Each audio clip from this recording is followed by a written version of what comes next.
Hello and welcome to Dynamics 365 Portals by Interdyne Artists. Today is July 31st, 2018. For our time today, we will start with introductions of our presenters. Then we'll talk about portals in Dynamics 365. We'll follow that up with a live demonstration so that you can see portals in action. And then we'll wrap things up with a discussion about pricing and how to buy. So we do want this to be interactive, so if you all have questions, please enter them in the GoToWebinar question section and we'll address them throughout the webinar. So my name is Tammy Emery. I'm an account executive here at Interdyne Artists and I will be your host today. And I am joined by Senior Developer of Emerging Technologies, Paul Haig, and he will be our demo guy. Hey, Paul. Hello. So Paul, can you tell us what are portals in Dynamics 365? Sure. Well, in a nutshell, portals are a platform for allowing people outside your organization or in some cases inside your organization, but not necessarily Dynamics 365 license holders to interact with information that you're storing in CRM. And we'll look a little bit more in terms of some of the out-of-the-box features, but one of the things it's important to remember is that this is really more framework.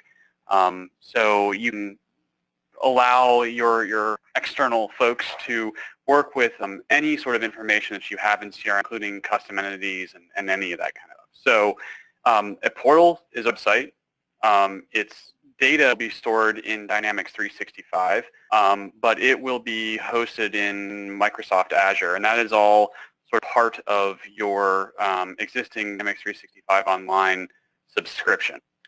In addition to being able to surface the information that you want from Dynamics 365, you can also customize the layout using what's called liquid templates, and you can also customize the look and feel using Twitter Bootstrap, which is important because if you have a front-end web developer on staff, or if you're working with one to sort of make it look like it's for your organization, that's a pretty typical convention that people know around the world and can do pretty quickly. As I mentioned, included in your Dynamics 365 Online subscription, but it's also online only. So I mentioned just a second ago that what's in the Dynamics 365 portals can be extended upon, customized, but there are a number of features that Microsoft has decided to go ahead and build out for you that are already available in the portal or in some of the portals. Now, we'll see in a second that some of the content or some of the options of these features depend on the audience that you're targeting with your portal, but these are all available out of the box and can be configured if necessary. So I'm going to take a look at these in a little bit more, well, in actual hands-on detail in a little bit. And we're going to come at that from a customer perspective and from the perspective of a person who's looking for some help with a particular product that we have. So that would be the customer self-service portal. But all of these, some of these you will see, some of these you're not going to today. So like I said, when you were setting up your portal in the very first, for the very first time, and we'll take a look at that as well, you're going to have to choose a target audience, and then you can sort of choose a subset of functionality. And those audiences and subsets of portals basically define the features that Microsoft will have already wired up for you. It'll be part of the navigation and ready for you to go from the very beginning. And again, we're going to look at the customer self-service one here. And just a note here, there is a full list, so you can sort of go through the grid of these are the things that I want to have available and choose the template that looks best for you. So let's talk a little bit about what we're going to actually take a look at today. So that was kind of it for the high-level overview, and now we're going to actually dive into things. Okay, so this is a customer portal. So this is kind of what you get out of the box. There's a basic layout, sort of a header page. This is very popular right now. If you sort of keep rolling down, there's more, it's a long page format. One other thing I'll sort of just point out here is that out of the box, this is already sort of ready with responsive design. So, you'll notice it looks pretty decent in kind of a mobile form factor as well. And in fact, you can actually see it dynamically change if you kind of pull it out of here a little bit. So right there, all my links up at the top drop down into that burger icon that you're kind of used to seeing. So like I said, what we're going to take a look at is we're going to walk through the features that are available in a customer self-service portal out of the box. So our company today is Contoso. We sell electronics, but right now I'm going to be sort of a customer of Contoso who's looking for some help with my particular desktop computer. So if I get to the Contoso customer self-service portal, I'm sort of presented with a couple of different options here. So perhaps I might want to just sort of jump into the knowledge base, see if I can find something. So drill into the electronics products, and I'm having some problems. I'm going to choose damaged or defective products. So one thing I'll just sort of point out here is that the knowledge articles that we're seeing here are exactly the same knowledge articles that would be available in the knowledge base from within CRM itself. So these are the same knowledge articles that your case folks would be attached to, email responses to case, that kind of thing. So it's kind of write once and get available everywhere. So this is kind of an RMA procedure, but it's not exactly what I'm looking for. So I'm going to try clicking over to the forums list. In forum, I have a couple of different forum threads that are in here. And I'm going to try support forum. So there's not much in here. There's issue discussion, which, demo data is Latin. Jump back. I want to, actually I should be signed out. Let me sign out here. So one thing, I wanted to post something on this forum, but it's saying that I have to be signed into the forums. That's another thing that I wanted to point out. Is that you can control permissions at a pretty granular level within the portal. You can have a set of permissions for people that are just visiting so they can see some information, like the information on your forums. They're not even signed in, but you might have other permissions, the ability to create a forum that require people to be signed in.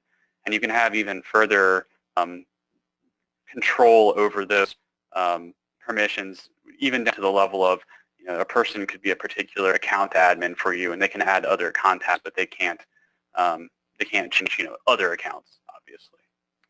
At any rate, I'm going to go ahead and sign in here. And in my case, I already have an account, but if I didn't, I'd register for one from here. And it's not a very cumbersome sign-up process. You basically just give it an email and a username and create your password and go ahead and sign in. So I'm going to go ahead and do that. And I'm going to say, where is your desktop support information? And I'll choose that that's a question. Can't find any help with desktops. The forums can be moderated. You can have, the ability as an administrator to go ahead and remove things if that's not something that you think should be there, or you can edit them if you need to. All right, so I didn't find anything on the forum, so let's see what else we have here. I'm going to hop back over to my support. There is a search here. There's actually the same search from the top as well, which you can sort of do as a sub breakdown of the different areas. If let's say I'm going to go and try and create a new case. So I'm going to go over to the open a new case form, give it a second to load, and I say I need help with my desktop. So it already knows who I am. I'm signed in. It's also going to take some of the keywords from what I've put in here and use that part of the search to try and find something here that might be relevant to me. So it's found our desktop and a couple of knowledge base articles, and it's bringing those up to the top. But I still didn't really find what I was looking for, so I'm going to write in here, still need help with my desktop computer. go ahead and submit this case.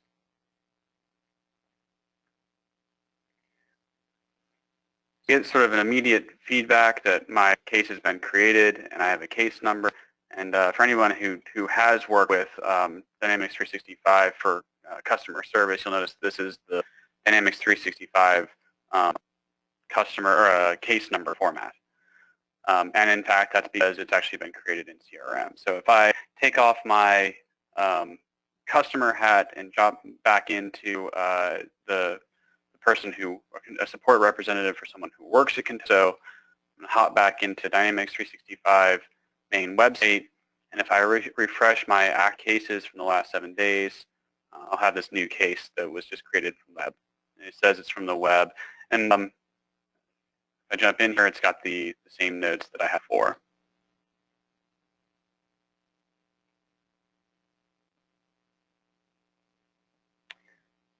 And similarly, KB records are going to be some of the same things that were being suggested before. There's that return authorization, other articles.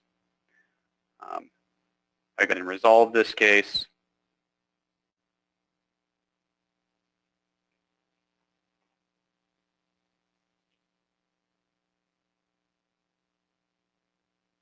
We'll close it out on here.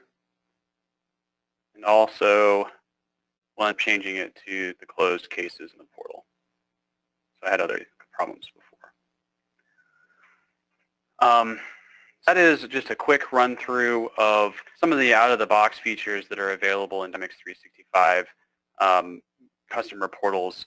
The important takeaways, again, are just that all information that you have that's showing on this portal is available, and I mean, well, it's the actual system of record is Dynamics 365. So that means that it's open up to all the workflow engine and other kinds of things that you're used to working with in Dynamics 365. Okay. So how do you get started? If you have a Dynamics 365 subscription already and you want to deploy a portal, it's actually extremely straightforward. So that we're going to take a look at that next. So just go to office.com, and if I am either a global administrator or I have the Dynamics 365 administrator role, I'll have an admin tab that I can click on. And then I can click on Admin Centers and Dynamics 365. From here, if I had more than one instance, I had a sandbox. These would be showing here, but I'm going to click back to the Applications tab and go until I find the pool. So now in my case, I have already configured it. So now I'm getting an option to manage it, which I'll go ahead and click. But if you were to configure it first time, it would have a link that said Configure. And eventually, when you click that configure link, it'll bring you up with basically this speech. So this is what I was talking about before when I was saying that you will end up having to choose an audience. And the sub options that you get here will be dependent on the audience that you choose there. Also, you will get at least one URL under the Microsoft CRM portals.com domain, but as it's pointing out right here, you can register a custom domain with it. So like for Contoso, that would be something like portal.contoso.com or support.contoso.com. And you can associate that domain with your portal at a later point. So basically at the end of this, there's a button to click OK, and then it will go ahead and install some custom solutions that have the build out for all of those forums and knowledge, well, not the knowledge base articles, those are already there, but the other items that we were looking at in the portal.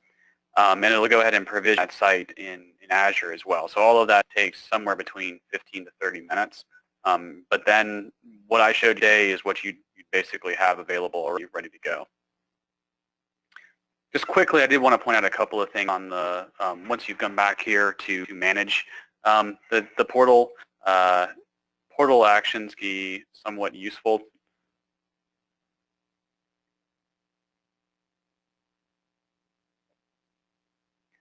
Although sometimes it takes a little bit to load the first time. So There's an option to restart the portal. This can be helpful if you're just getting some sort of error that just doesn't seem to want to go away. As when in doubt, reboot, right? The other one that's probably most relevant is this disable custom errors. Another thing, if you're running into some sort of problem, out of the box, portal is basically going to say something like, "Oops, something went wrong. We're working on it." But when you're there, obviously the problem is that you're the ones working on it. So disabling the errors can give you a little bit more insight into the actual problem is that you can go ahead and go troubleshoot. So that is deploying a portal, which I think we saw was relatively straightforward. It's a couple of mouse clicks. All right, and the last major topic that I wanted to go through today was just sort of seeing some of the basics of how we can actually personalize a portal so that it looks a little bit more like your organization and can also facilitate your workflows. So if I hop back into my portal, I'm going to go ahead and log out as a customer, but I'm going to sign in again, this time as an admin on this portal within the Contessa organization. So I click on this Azure AD link. Because I'm already signed in through Azure AD, it already knows who I am. It bounces me back here. And one of the major things you'll notice immediately is that I have this edit box right here. I also am getting a bunch of edit links as I hover over things. So this edit box allows you to change things about the entire page that you're looking at. So for example, this is the name of the page, my relative URL, which is just top of it. You can also change little snippets of content by using these sub headers. And then I just want to sort of point out conceptually that one of the things I mentioned on that very first slide is that you can use liquid templating to actually change the layout. So that ends up being something that requires somebody who knows at least a little bit about code, think HTML. If I wanted to move this whole block, for example, somewhere on the page, I would need to do that with liquid templating. But within that template, I can also define little bits that should be editable, and that's what these are. So like, for example, if I go ahead and hit edit here, it's going to bring up just that one little bit of text that I can make changes to. So let's say we're not Toso, we're Interdyne artists, right? I go ahead and save this.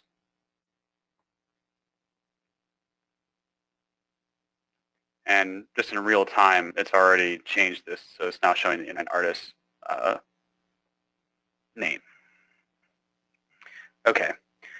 Well, what about getting some information from Dynamics 365 that is currently available on the portal? So let's go back to that example that we just had about somebody who's coming to look for help with a desktop computer. Let's say that in our particular line of business that having a serial number is really critical, being able to actually help them with the problem. Right now, if go back to that support form, there's not a serial number on there. So the way that you do that is actually the same way that you are used to with creating with making customizations in Dynamics 365, which is to say, this is actually a form in Dynamics 365 that we're going to add field to. So to be able to determine which of those forms this actually is, I'm going to go ahead and hit the edit button here. And this is showing me that the entity form is the customer service create case. So now if I hop back into Dynamics CRM and I go to the, actually I'm going to change my app here so that I have just the project, no, wrong one, just have the portal. Click the wrong one.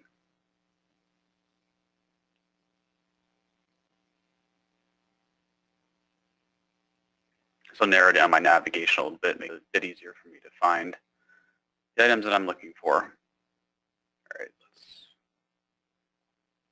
back to the main one. All right. So settings. Let's see. Portals. And then I'm going to click on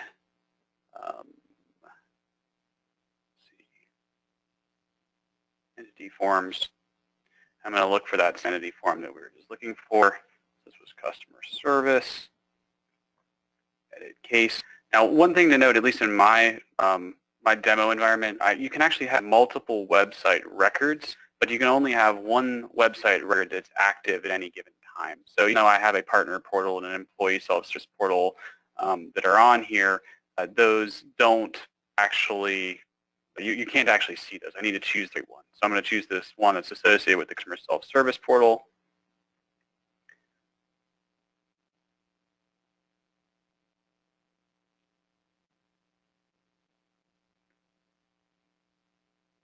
And what this is telling me is that this entity, this information that I make available on the portal, is tied to the incident, which is the case, and that the actual form that it's displaying is this web-create case form. If I go into the customization area, that'd be settings, customizations, customize the system, that'll bring up my solution editor, and I can go to look at the forms that are a part of this case, and here's that form that we were just looking at. So this is web create case form. So all I'm going to do then is go find my serial number form, or serial number field, go ahead and drag this on here, save, publish. All right, it's in publishing. And I go back into my portal, cancel this out. I have my serial number field. One other thing, just while I'm getting this out, is that there are some changes that take maybe a little time to propagate. Usually the form publishes pretty quickly, but sometimes you'll make a change and you won't see it for 10 to 15 minutes. So keep that in mind. But that is adding a field to a form. So it's basically using the same skill set that you probably already have, if not you personally, at least somebody at your organization, to customize forms, make new forms, kind of thing. So I think that is it for the live demo, Tammy. So let's take a look at pricing now.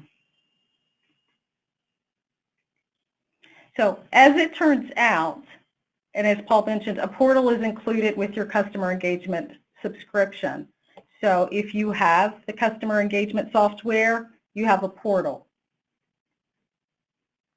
If you don't have a subscription yet, no worries. It can be purchased through CSP partners like Interdyne Artis, and apps start at $95 per user per month. So be sure to reach out to us. You can reach us on the web, give us a call, email us, or stop by and say hello. We'd love to hear from you.